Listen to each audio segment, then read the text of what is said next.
സമീപിക്കുമ്പോ അങ്ങനെയാണ്. എന്നാൽ ചില ആളുകളുണ്ടല്ലോ നമുക്ക് അടുക്കാൻ കൊള്ളില്ല, ചില മണ്ണ് അങ്ങനെയാണ്. അള്ളാന്റെ റസൂല് പറയുന്ന ഒരു മനുഷ്യന്റെ പ്രത്യേകത ഖദിരിൽ വെളുപ്പും കറുപ്പും ചുവപ്പും ഒക്കെ ഉണ്ടാകുന്നത് മനുഷ്യന്റെ മണ്ണിന്റെ സന്തതി ആയതുകൊണ്ടാണ്, അല്ലാതെ ആരുടെയും കുറ്റമല്ല. അപ്പൊ വെളുപ്പല്ലാത്ത ആളുകളില്ലേ? ഉണ്ട്. എന്നാ അവര് കറുപ്പും അല്ലല്ലോ, അല്ല. അപ്പൊ പിന്നെ എങ്ങനെ ശരിയാവും?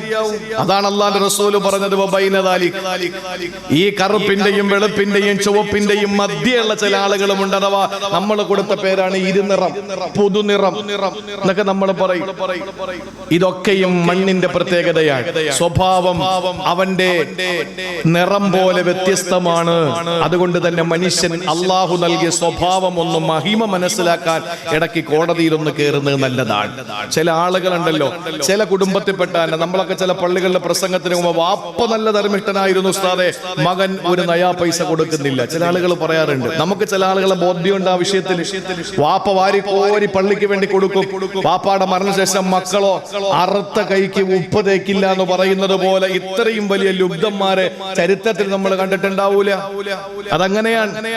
ലോകത്ത് ഇന്നും പ്രസിദ്ധനായ ഒരു ധർമ്മിഷ്ഠനുണ്ട്, ഹാത്തമുത്തോയി എന്ന് പറയുന്ന മനുഷ്യൻ അറബികളുടെ ഇടയിൽ ഏറ്റവും വലിയ ധർമ്മിഷ്ഠനാണ്. അദ്ദേഹത്തിന്റെ ഒരു രസകരമായ ഒരു സംഭവം ഞാൻ പറഞ്ഞുതരാം.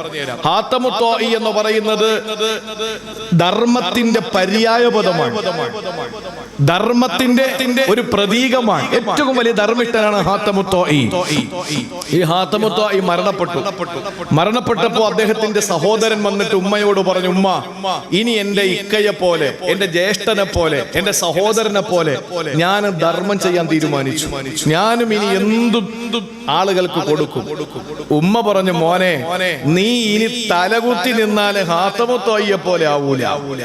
നീ ഹാത്തമുത്തോയെ പോലെ ആകില്ല, നിനക്കതിന് കഴിയില്ല. സ്വന്തം ഉമ്മ പറയുകയാണ്.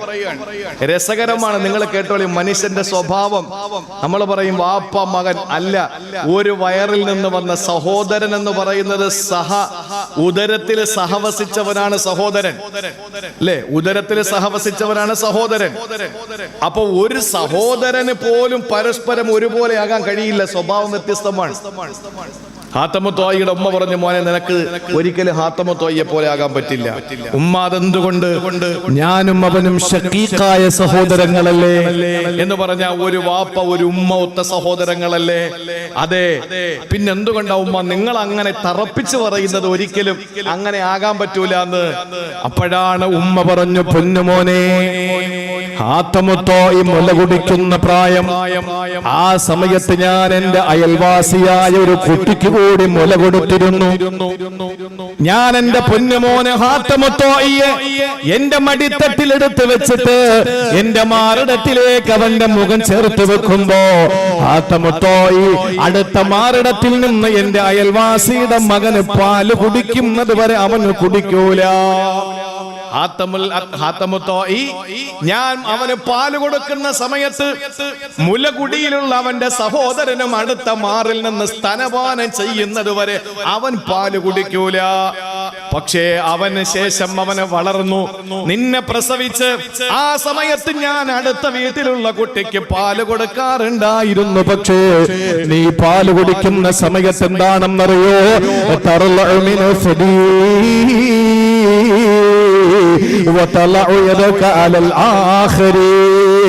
ഒരു മാറിടത്തിൽ നിന്ന് നീ പാല് കുടിക്കുമ്പോ നിന്റെ കൈ കൊണ്ട് അടുത്ത മാറിടത്ത് നീ പൊട്ടിപ്പിടിക്കുമായിരുന്നു, ആർക്കും കൊടുക്കാതിരിക്കാൻ. അതുകൊണ്ട് പൊന്നുമോനെ, നിനക്ക് ഹാത്തമുത്തോയിയെ പോലെ ആകാൻ കഴിയില്ല. ഹാത്തമുത്തോയി മുലകുടിയിലുള്ളവന്റെ സഹോദരന് ഒന്നിൽ നിന്ന് കുടിക്കുമ്പോഴേ അടുത്ത മാറിൽ നിന്ന് അവൻ കുടിക്കാറുള്ളൂ. പക്ഷെ നീ അങ്ങനെയല്ല. നീ ഒരു മാറിടത്തിൽ നിന്ന് പാല് കുടിക്കുമ്പോ നിന്റെ കൈ കൊണ്ട് അടുത്ത മാറിൽ നീ പൊത്തിപ്പിടിക്കുമായിരുന്നു, വേറെ ആരും കുടിക്കാതിരിക്കാൻ. സഹോദരങ്ങളെ, ചിന്തിച്ചു നോക്ക്. ഹാത്തമുത്തോയിയെ പോലെ ആകാൻ ആഗ്രഹിച്ചിരുന്ന സ്വന്തം സഹോദരനെ ഉമ്മ തിരുത്തിയിട്ട് പറയുന്നു, കഴിയില്ല മോനെ, കഴിയില്ല. സഹോദര, കൂടപ്പറപ്പായ ഒരു ഉമ്മ പ്രസവിച്ച ഒരു വാപ്പയുടെ ബീജത്തിൽ നിന്ന് ജനിച്ച രണ്ട് സഹോദരങ്ങളെ സാമ്പത്തിക വിഷയത്തിൽ ധർമ്മം ചെയ്യുന്നതില് അവര് വ്യത്യാസമാണെങ്കിൽ എന്റെ പ്രിയപ്പെട്ടവരെ, ലോകത്ത് മനുഷ്യരൊക്കെ വ്യത്യസ്തരാ. എന്റെ സ്വഭാവമല്ല ഈ ഇരിക്കുന്ന അബ്ദുൽ ജലീൽ മന്നാനിയുടെ സ്വഭാവം, അതേ സ്വഭാവമല്ല ഇവിടെ ഇരിക്കുന്ന നിങ്ങൾ ഓരോരുത്തരുടെ സ്വഭാവം. എല്ലാവരുടെ സ്വഭാവത്തെയും അല്ലാഹു വ്യത്യാസപ്പെടുത്തിയിരിക്കുകയാ. മനുഷ്യനിന്ന് അങ്ങനെയാണ് സഹോദര, എല്ലാവരുടെയും സ്വഭാവം അല്ലാഹു തആല വ്യത്യസ്ത തലങ്ങളിലേക്ക് മാറ്റിയിരിക്കുന്നു. അതുകൊണ്ട് തന്നെ ചിന്തിച്ചോ, അല്ലാഹു നിനക്ക് തന്ന സ്വഭാവ മഹിമ തിരിച്ചറിയാ. കോടതിയിൽ നീ ഒന്ന് പോകണേ, മറത്തം ഫിൽ വർഷത്തിൽ ഒരു വട്ടം നീ കോടതി ഒന്ന് കയറണേ.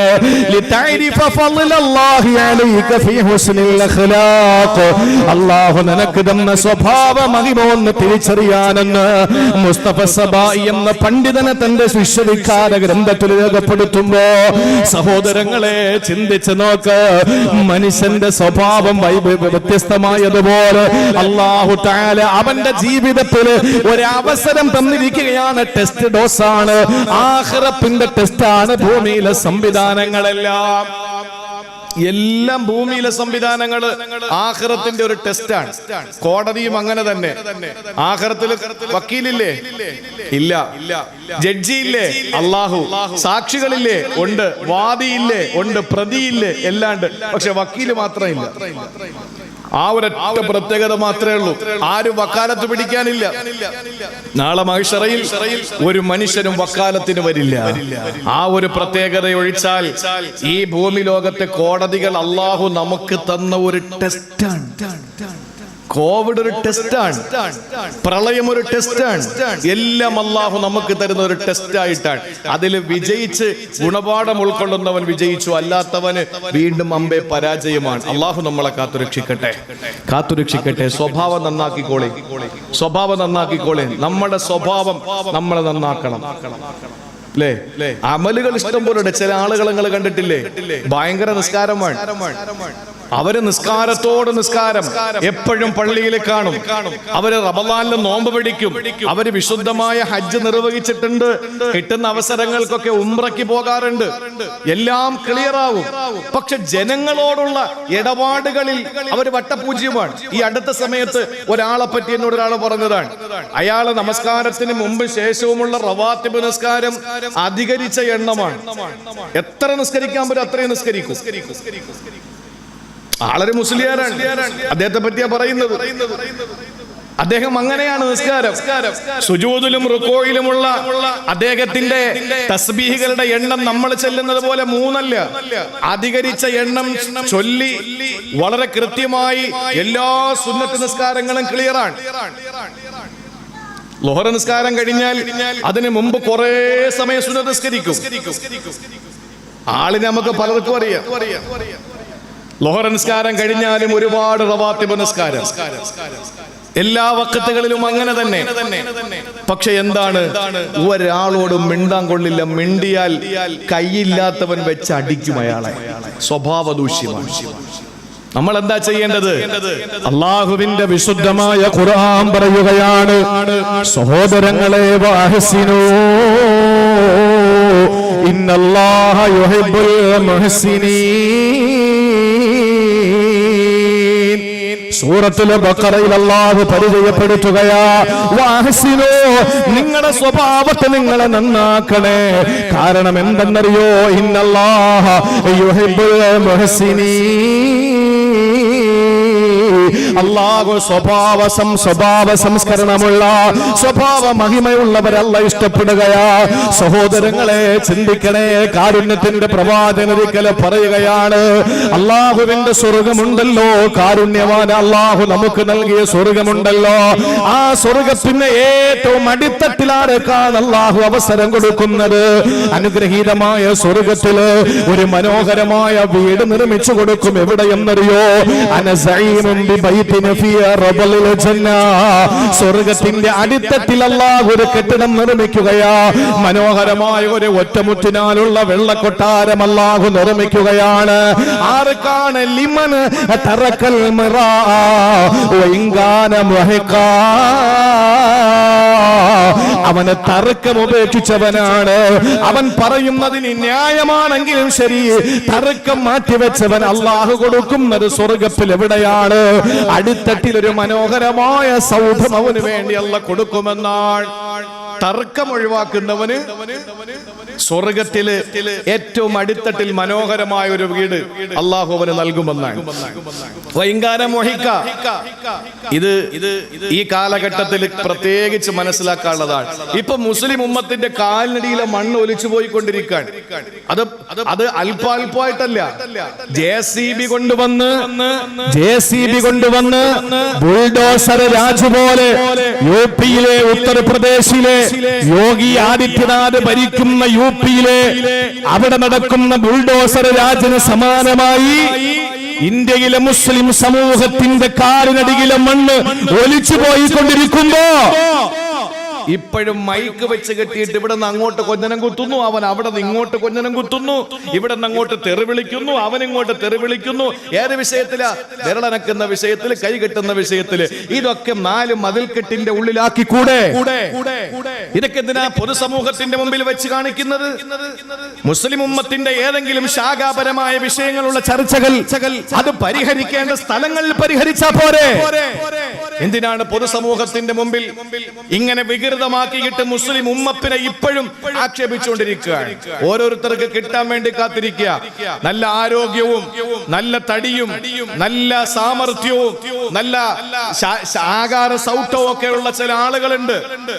അവരൊക്കെ നല്ല കുന്താലിയും മൺവട്ടിയും മൺകോരിയും എടുത്ത് പൊരയിടത്തിലിറങ്ങി കിളച്ചിട്ട് അതിൽ നിന്ന് കിട്ടുന്ന നാണയത്തുട്ടുകൾ മക്കൾക്ക് ഭക്ഷണം കൊടുക്കുന്നതിന് പകരം ഒരു മൊബൈൽ ഉണ്ടാക്കി ഒരു ക്യാമറയും വാങ്ങി ആ ക്യാമറ ഓൺ ചെയ്ത് അവിടെ ഇരുന്നു കൊണ്ട് ഇസ്ലാമിനെതിരെ, ഖുർആനിനെതിരെ, ഹദീസിനെതിരെ ഛർദിക്കുകയാണ്.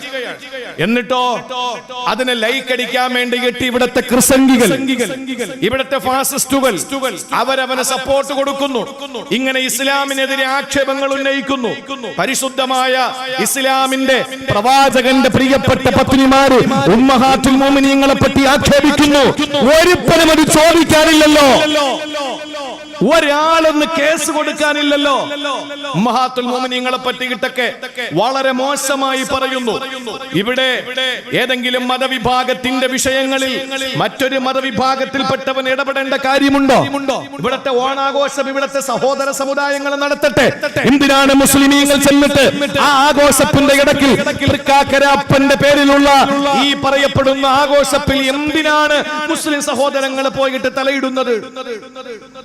പെരുന്നാൾ ആഘോഷത്തിന്റെ പേരിൽ ഏതെങ്കിലും മറ്റ് സഹോദരങ്ങൾ നമ്മുടെ ആഘോഷത്തിൽ കടമെടുത്തുകൊണ്ട് അവർ നടത്തുന്നുണ്ടോ?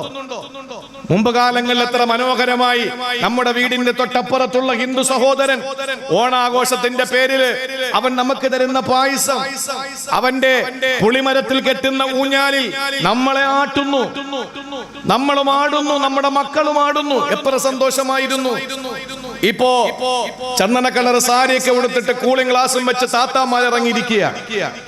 ഇത് പറഞ്ഞാൽ നാളെ സക്കറിയ മറുനാടൻ മലയാളിക്കും അതുപോലെ തന്നെ കർമാനൂസിനും അതുപോലെ തന്നെ നെതർലാൻഡിൽ ഇരുന്നു കൊണ്ട് നേരത്തെ ഞാൻ പറഞ്ഞ സെബാസ്റ്റ്യൻ പുന്നക്കൽ എന്ന് പറയുന്ന അവനൊക്കെ ഇതൊക്കെ നല്ലൊരു വടിയാണെന്ന് എനിക്കറിയാം. പക്ഷേ എന്റെ പ്രിയപ്പെട്ട സഹോദരങ്ങളോട് എനിക്ക് പറയാനുള്ളത്, സഹോദരിമാരോട് പറയാനുള്ളത്, നിങ്ങള് മതത്തിന്റെ അതിർവരമ്പുകൾ ലംഘിച്ചുകൊണ്ട് നിങ്ങൾ പല കാര്യങ്ങളും ചെയ്തുകൊണ്ടിരിക്കുകയാണ്. ഞങ്ങൾക്ക് പറയേണ്ട ഡ്യൂട്ടിയേ ഉള്ളൂ. നിങ്ങൾക്ക് വേണമെങ്കിൽ പ്രവർത്തിക്കാം, ഇല്ലെങ്കിൽ നിങ്ങളും നിങ്ങളുടെ പടച്ചവരും തമ്മിലായിക്കോ, അള്ളാഹും തമ്മിലായിക്കോ. പക്ഷേ ഇന്ന് പ്രഭാഷകരെയും ആലിമീങ്ങളെയും വെല്ലുവിളിച്ചുകൊണ്ട് കാണിച്ചു കൂട്ടുന്ന ഓരോ കാര്യങ്ങൾ കാണുമ്പോ സങ്കടം തോന്നുകയാണ്. വഴലുകൾക്ക് കുറവൊന്നുമില്ല. തമിഴ്നാട്ടിൽ വഴലുണ്ടോ ഇത്രയും? കർണാടകയിൽ ഇത്രയും വഴലുണ്ടോ? അല്ലെങ്കിൽ ഗുജറാത്തിലുണ്ടോ വഴല്? ഉത്തർപ്രദേശിലുണ്ടോ? ഡൽഹിയിലുണ്ടോ? രാജസ്ഥാനിലുണ്ടോ? ഏതെങ്കിലും പ്രദേശത്ത് ഇതുപോലെ വഴലുണ്ടോ? കേരളത്തിലല്ലാതെ ഇല്ല. ഏറ്റവും കൂടുതൽ വഴൽ നടക്കുന്ന കേരളത്തിലാ. എല്ലാ കോപ്രായങ്ങളുടെയും അസ്ഥി, അതിന്റെ അസ്ഥിവാരം, അതിന്റെ ബേസ് അത് കേരളത്തിലാണ്. എല്ലാ പ്രശ്നങ്ങളുടെയും. എന്തുകൊണ്ടാണ്? നമുക്ക് ദീൻ കൂടിപ്പോയോ? നമുക്ക് പണ്ഡിതന്മാര് കൂടിപ്പോയോ? എവിടെയാ നമുക്ക് താളം തെറ്റിയത്? സഹോദരങ്ങളെ മനസ്സിലാക്കി, നമ്മൾ ഇന്നും ഇപ്പോഴും അങ്ങോട്ടും ഇങ്ങോട്ടും തെരുവില് സ്ക്രീൻ വെച്ചിട്ട് അങ്ങോട്ടും ഇങ്ങോട്ടും നമ്മൾ തർക്കിച്ചുകൊണ്ടിരിക്കുകയാണ്. ഇപ്പോഴും തർക്കിച്ചുകൊണ്ടിരിക്കുകയാണ്. അള്ളാഹു നമുക്ക് ബോധം തരട്ടെ. വളരെ സങ്കടമുണ്ട്, വലിയ വലിയ വിഷമമുണ്ട് ആ വിഷയത്തിലൊക്കെ. അതുകൊണ്ട് പറയുന്നത് സത്യമാണെങ്കിലും നീ പറയുന്നതാണ് ന്യായമെങ്കിലും തർക്കിക്കാതിരുന്നാൽ നിനക്ക് അള്ളാഹു തരുന്ന കെട്ടിടം എവിടെയാണ്? സ്വർഗത്തിന്റെ റബ്ബുൽ ജന്ന, സ്വർഗത്തിന്റെ അടിത്തട്ടിലാണ്. എന്നാൽ അള്ളാഹുവിന്റെ റസൂല് പറയുന്നു, ഞാൻ ജാമ്യം നിൽക്കുകയാണ്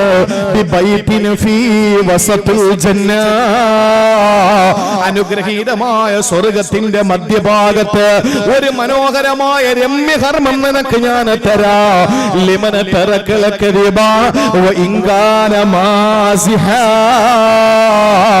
കളവ് പറയാത്തവനാണ്, അത് തമാശക്കാണെങ്കിൽ പോലും.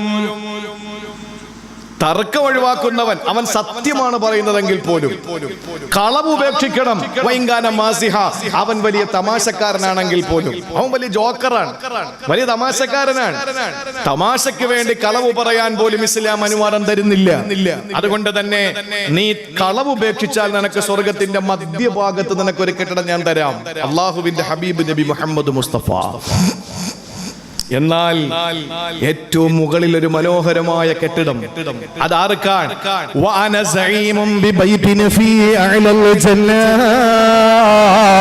സ്വർഗത്തിന്റെ ഏറ്റവും മുകളിൽ ഒരു കെട്ടിടം നിനക്ക് ഞാൻ വാഗ്ദാനം ചെയ്യുകയാ. നീ ആരായാൽ ലിമൻ ഹസന ഖുലുഖുഹു, ആരുടെ സ്വഭാവം നന്നാവുന്നുണ്ടോ, ആരുടെ സ്വഭാവം നല്ല സ്വഭാവമാകുന്നുണ്ടോ, അവന് സ്വർഗത്തിന്റെ ഏറ്റവും മുകളിൽ ഒരു കെട്ടിടമുണ്ടെന്ന് റൂഹി ഫിദാ നബി മുഹമ്മദ് മുസ്തഫ സല്ലല്ലാഹു അലൈഹി വസല്ലമ തങ്ങളെ പഠിപ്പിക്കുകയാ. അതുകൊണ്ട് സഹോദരങ്ങളെ, സ്വഭാവം നല്ലതാക്കുക, ആളുകളോട് പെരുമാറ്റം നല്ലതാക്കുക. നേരെ പുലരുന്നത് വരെ സംസാരിച്ചാൽ നമുക്ക് മടുപ്പ് വരില്ല. ചില ആളുകളോട് സംസാരിച്ചാൽ അവിടെ നിന്ന് രക്ഷപ്പെട്ടാൽ മതി എന്ന് ചിന്തിക്കും. നമ്മൾ ആരെ പറ്റി ഒന്നും പറയാതിരിക്കുക, നമ്മൾ നമ്മളെ പറ്റി പറയാ. ഏറ്റവും നല്ല കൂട്ടുകാരൻ ആരാണ്? നിന്നെ കാണുമ്പോൾ അള്ളാഹുവിനെ പറ്റി നിന്നോട് പറയാ, നീ ഇല്ലാത്തപ്പോൾ നിന്നെ പറ്റി അള്ളാഹുവിനോട് പറയുക. അങ്ങനത്തവനാകണം നമ്മളെ കൂട്ടുകാരൻ. ചങ്ക് ബ്രോ എന്ന് പറഞ്ഞാൽ, സുഹൃത്ത് എന്ന് പറഞ്ഞാൽ മതി. ചങ്ക് ബ്രോ എന്ന് പറയുന്നത് എന്തിനാണ്? സു എന്ന് പറഞ്ഞാൽ നല്ലത്, ഹൃത്ത് എന്ന് പറഞ്ഞാൽ ഹൃദയം, സുഹൃത്ത് എന്ന് പറഞ്ഞാൽ നല്ല ഹൃദയം. അതിനാണ് ചങ്ക് എന്ന് പറയുന്നത്. ഏറ്റവും നല്ല സ്നേഹിതൻ, സുഹൃത്ത്, നിന്റെ ചങ്ക് ബ്രോ അതാരാകണം? നിന്നെ കാണുമ്പോ നിന്നോട് പറയേണ്ടത് അള്ളാഹുവിനെ പറ്റിയാകണം. നീ മാറിയാൽ നിന്നെ പറ്റി അള്ളാഹുവിനോട് പറയണം, അള്ളാഹുവേ എന്റെ സുഹൃത്താണ്, എന്റെ സഹോദരനാണ്, എന്റെ കൂട്ടുകാരനാണ്, അവനെ നീ എല്ലാ ആപത്തിൽ നിന്നും കാക്കണം. ഞങ്ങളുടെ ബന്ധം നീ നഷ്ടപ്പെടുത്തരുത്, സ്വർഗത്തിൽ ഞങ്ങൾക്ക് ഇതുപോലുള്ള ബന്ധം നൽകണം എന്ന് പറഞ്ഞ് നിന്നെ പറ്റി റബ്ബിനോട് സംസാരിക്കുന്നവനാകണം നിന്റെ സുഹൃത്ത്. അല്ലാതെ നമ്മളെ കാണുമ്പോ നിങ്ങൾ എന്ത് സെറ്റപ്പാ, നിങ്ങളെ ഉള്ളൂ, എനിക്ക് വേറെ ആരും ഇല്ല എന്നും പറഞ്ഞ് തട്ടിപ്പോക്കും. നമ്മളങ്ങോട്ട് മാറിയാലോ, അവൻ ആരെന്നറിയോ, ഇതുപോലത്തെ ഒരു അഹങ്കാരി ലോകത്ത് വേറെ ഉണ്ടാവൂല, അവൻ ആരെന്ന അവന്റെ വിചാരം എന്ന് പറഞ്ഞിട്ട് നമ്മളെ പറ്റി തിന്നും ആളുകളോട്. അങ്ങനത്തവനല്ല നമ്മളെ കൂട്ടുകാരൻ. സ്വഭാവം നന്നാക്കണം. ഏറ്റവും മർമ്മം, ഏറ്റവും ബേസ്, ഏറ്റവും പ്രധാനപ്പെട്ടത് നമ്മുടെ സ്വഭാവം നന്നാക്കലാണ്. നമ്മുടെ സ്വഭാവം നന്നാക്കിയാൽ നമ്മൾ ആരും ഉപദ്രവിക്കില്ല. ഉപദ്രവിക്കോ? ഒരു മനുഷ്യൻ നമ്മളെ ഒരാളും ഒന്നും പറയില്ല. സ്വഭാവം നന്നായാൽ മതി. പണ്ട് ഒരു എഴുത്തുകാരന്റെ മനോഹരമായ തന്റെ വരികളാണ് പറയുന്നത്. ഇത് ബുഖാരിയിലും മുസ്ലിമിലും ഒന്നുമില്ല. ഇപ്പൊ അങ്ങനെയാണ്. എന്തെങ്കിലും പറഞ്ഞാൽ അത് പിടിച്ചിട്ട് പിന്നെ വാദപ്രതിവാദങ്ങളാണ് നടന്നുകൊണ്ടിരിക്കുന്നത്. 2 വരി പല്ല്, 32 പല്ലുകൾ 2 വരിയായി നിരന്ന് നിൽക്കുമ്പോ അതിനോട്, നാവിനോട് ഈ പല്ലുകൾ പറഞ്ഞു പത്രേ, ഞങ്ങൾ ഒന്ന് മനസ്സ് വെച്ചാൽ മതി, നിന്റെ കാര്യം കഴിയും. ശരിയല്ലേ? 2 വരി പല്ല്, മനസ്സ് വെച്ചാൽ മതി, നാവ് 2ആയി മുറിഞ്ഞ് നിലത്ത് വീഴും. അതുകൊണ്ട് നാവിന്റെ കാര്യം കഴിഞ്ഞു. നാവ് എന്താ പറഞ്ഞെന്നറിയോ? നിങ്ങൾ 2 വരിയായി നിന്ന് 32 പേര് ശ്രമിച്ചാലല്ലേ എന്നെ നശിപ്പിക്കാൻ കഴിയൂ. ഞാൻ ഒറ്റൊരുത്തം വിചാരിച്ചാൽ മതി, നിങ്ങൾ 32 പേരും സെക്കൻഡുകൾക്ക് നിലത്ത് വീഴും. നമ്മൾ ഏതെങ്കിലും ജംഗ്ഷനിൽ ഇറങ്ങിയിട്ട് ആരെങ്കിലും ഒന്ന് പറഞ്ഞു നോക്ക്, സഹോദരങ്ങളെ, നമുക്കുണ്ടാകേണ്ടത് നല്ല സ്വഭാവം. ആരോട് സംസാരിച്ചാലും നല്ല സംസാരം. നമ്മൾ ചെല്ലുമ്പോ ആളുകൾ നമ്മളിൽ നിന്ന് ഒഴിഞ്ഞു പോകരുത്. നമ്മൾ ആർക്കും ഒരു ഭാരമാകരുത്. നമ്മൾ ആർക്കും ഒരു ബുദ്ധിമുട്ടാകരുത്. എന്തിനാണ് നമ്മൾ ബുദ്ധിമുട്ടാകുന്നത്? അതുകൊണ്ട് സ്വഭാവം, അങ്ങനെ നല്ല സ്വഭാവമുള്ളവൻ, അഹ്സിനു, നിങ്ങൾ നല്ല സ്വഭാവമുള്ളവരാക്. ഇന്നല്ലാഹ യുഹിബ്ബുൽ മുഹ്സിനീൻ, അല്ലാഹു നിങ്ങളെ ഇഷ്ടപ്പെടുക. നിങ്ങൾക്ക് സ്വർഗ്ഗത്തിന്റെ ഏറ്റവും മുകളിൽ അല്ലാഹുവിന്റെ ഫിർദൗസ് എന്ന സിംഹാസനത്തിന്റെ തൊട്ടു താഴെ നിങ്ങൾക്ക് മനോഹരമായ ഒരു സൗധം അല്ലാഹു പണി കഴിപ്പിച്ചു എന്ന് ആരംഭപ്പൂവായ നബി മുഹമ്മദ് മുസ്തഫ. അതുകൊണ്ട് സുരിൽ മഹ്കമ മർറത്തുൻ ഫിൽ ആമി, കൊല്ലത്തിൽ ഒരിക്കല് എവിടെ പോകണം? കോടതിയിൽ ഒന്ന് പോകണം. എങ്കിലേ നമ്മുടെ സ്വഭാവ മഹിമ അറിയാൻ പറ്റും. ഈ രണ്ട് നോക്കിക്കോ, ചുരുക്കി ഞാൻ പറയാം. രണ്ടാമത് സുരിൽ മുസ്തഷ്ഫ, നീ ഹോസ്പിറ്റൽ സന്ദർശിക്കണേ. മർറത്തുൻ ഫിൽ ശഹരി, മാസത്തിൽ ഒരു ദിവസം, ഒരു മാസത്തിൽ ഒരു ദിവസം നീ ഹോസ്പിറ്റലുകൾ സന്ദർശിക്കണം. എന്തിനെന്നറിയോ?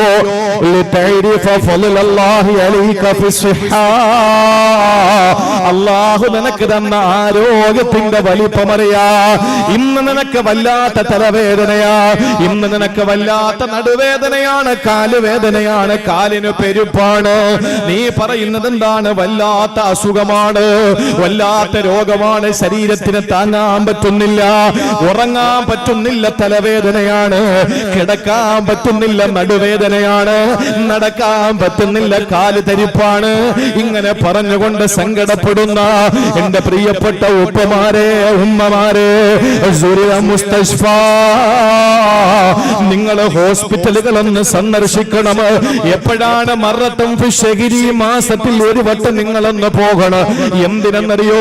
രോഗിയായിട്ടല്ല, രോഗിയുടെ കൂട്ടിരിപ്പുകാരായിട്ടല്ല, പേഷ്യന്റ് ആയിട്ടല്ല, ബൈസ്റ്റാൻഡർ ആയിട്ടല്ല. പിന്നെയോ സഹോദരാ, അല്ലാഹു നിനക്ക് തന്ന ആരോഗ്യത്തിനെ പറ്റി ഒന്ന് തിരിച്ചറിയാൻ വേണ്ടിയാ. എന്റെ പൊന്നു സഹോദരങ്ങളെ, മെഡിക്കൽ കോളേജിലൊന്ന് പോകാൻ കഴിയോ? RCCയിലൊന്ന് പോകാൻ കഴിയോ? അതുപോലെ തന്നെ മറ്റേ ശ്രീചിത്ര ഹോസ്പിറ്റലിലൊന്ന് പോകാൻ കഴിയോ? വേണ്ട സഹോദരങ്ങളെ, മലബാറും മാവേലിയും എക്സ്പ്രസ് ഇതുവഴി വരുമ്പോ മലബാറിലും മാവേലിയിലും പരശുറാമിലും നിങ്ങള് മാവേലിക്കരയിൽ നിന്നോ അല്ലെങ്കിൽ കരുനാഗപ്പള്ളിയിൽ നിന്നോ, നിങ്ങള് കായംകുളത്ത് നിന്നോ ഓച്ചറയിൽ നിന്നോ രാവിലെ പോകുന്ന ഏതെങ്കിലും ഒരു ട്രെയിനിൽ നിങ്ങളൊന്ന് കയറി നോക്ക്. സുബ്ഹാനല്ലാഹ്, RCCയിലെ കവറും പിടിച്ചുകൊണ്ട് നൂറുകണക്കിന് രോഗികളാണ് ആശുപത്രികളിലേക്ക് മലബാറിന്റെ ഭാഗത്ത് നിന്ന് വന്നുകൊണ്ടിരിക്കുക. അവർക്ക് അല്ലാഹു കൊടുത്ത രോഗമാണ്, അവർക്ക് അല്ലാഹു കൊടുത്ത രോഗമാണ്. പ്രിയപ്പെട്ട സഹോദരങ്ങളെ, അല്ലാഹു നമുക്ക് എന്ത് രോഗമാ തന്നത്? ആളുകൾ നമ്മളെ കാണുമ്പോ വാരിപ്പുണരുന്നില്ലേ, കെട്ടിപ്പിടിക്കുന്നില്ലേ? ഏതാനും ദിവസങ്ങൾക്ക് മുമ്പ്, 4 ദിവസം മുമ്പ് മരണപ്പെട്ടു പോയി മണപ്പള്ളി എന്ന പ്രദേശത്ത്, മണപ്പള്ളി പള്ളിയോട് ചേർന്നുള്ള ഒരു ബഹുമാനപ്പെട്ട പണ്ഡിതൻ, ഒരു സഖാഫിയാണ്. സലാഹുദ്ദീൻ സഖാഫി എന്ന പേരുള്ള ഒരു മതപണ്ഡിതനാണ്. സഹോദരങ്ങളെ, ഇന്ന് മണപ്പള്ളിയിൽ ഖതീബ് മുദരിസുമായിരിക്കുന്നത് എന്റെ പ്രിയപ്പെട്ട ഗുരുനാഥനാണ്. അദ്ദേഹം എന്നോട് പറയുന്ന, സലാഹുദ്ദീൻ സഖാഫിയെ പോലെ കിതാബ് തിരിയുന്ന പണ്ഡിതന് വേറെയില്ല. നല്ല സമർത്ഥനാണ്, നല്ല ആരോഗ്യമുള്ള മനുഷ്യനായിരുന്നു. കോളേജ് പഠനം കഴിഞ്ഞപ്പോ അദ്ദേഹത്തിന് അല്ലാഹു ഒരു രോഗം കൊടുത്തു. ബഹുമാനപ്പെട്ട ജലീൽ മന്നാൻ എന്നോട് പറഞ്ഞത് എന്റെ സുഹൃത്താണ്, പക്ഷെ മുസാഫഹത്ത് ചെയ്യാൻ കൈതരില്ല. അദ്ദേഹത്തിന്റെ ശരീരഭാഗത്ത് ചില രോഗങ്ങൾ പിടിച്ചപ്പോ അദ്ദേഹം എല്ലാവരിൽ നിന്ന് അകന്നു നിൽക്കുകയാണത്രേ. സഹോദരങ്ങളെ, 4 ദിവസങ്ങൾക്ക് മുമ്പ് മരണപ്പെട്ടു പോയി. ഇന്നലെ 3 1.5 വയസ്സുള്ള പൊന്നുമോന വീട്ടിലെ അനാഥനാണ്. പ്രിയപ്പെട്ട ഭാര്യ വിധവയാണ്. ആ സഹോദരന് വേദനകളില്ലാത്ത ഖബറിലേക്ക് പോയിരിക്കുകയാ. അല്ലാഹു മഗ്ഫിറത്ത് കൊടുക്കട്ടെ, അല്ലാഹു മർഹമത്ത് കൊടുക്കട്ടെ. നല്ലപോലെ തന്റെ പ്രാണപ്രേയസിയെ തന്റെ ജീവിതത്തിൽ സന്തോഷിപ്പിക്കാൻ കഴിയാതെ യാത്രയായ പ്രിയപ്പെട്ട സലാഹുദ്ദീൻ സഖാഫി സഹോദരങ്ങളെ, പാവപ്പെട്ട ഭാര്യ എത്ര ക്ഷമയോടെയാണ്, എത്ര സന്തോഷത്തോടെയാണ്, ആവേശത്തോടെയാണ് തന്റെ പ്രിയപ്പെട്ടവനോട് താമസിച്ചത്. ആ പ്രിയപ്പെട്ട ഭാര്യ ഇന്ന് വിധവയാണ്, ഇദ്ദയിലാണ്.